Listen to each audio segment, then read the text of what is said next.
Hello everyone, welcome back. Midnight Mirage here, and today we'll be talking about Mystery. Mystery is interesting in K-pop Demon Hunters. I mean, he's not much different than the other demons. We don't get a whole lot of personality or interactions with him, but we get Zoe liking him, which is different, I guess.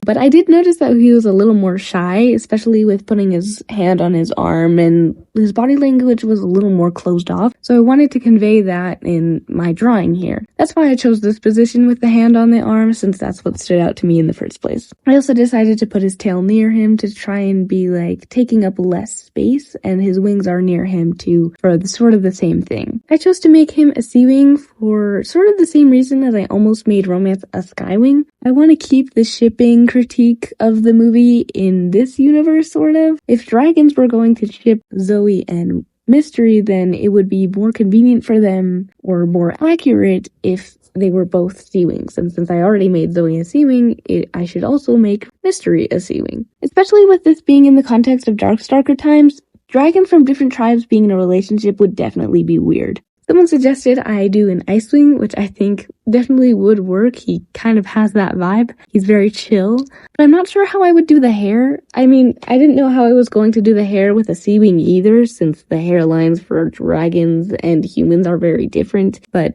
I don't know how I would turn the horns. I guess I'm just not as creative as y'all. You can draw that though. That would be super cool. But I just gave him the same hair, but it was kind of Seawing-y, which is a little weird. He is kind of taller, and I don't imagine Seawings to be taller, which would fit better for the Icewing, but I ended up going with Seawing. Plus, I mean, the Seawings kind of hide away in the sea, and Mystery kind of hides away behind his hair. For scale color and stuff, I just use the colors from his outfit. But anyways, that's all for today. Thank you so much for watching. Let me know what you think in the comments, and I'll see you next week.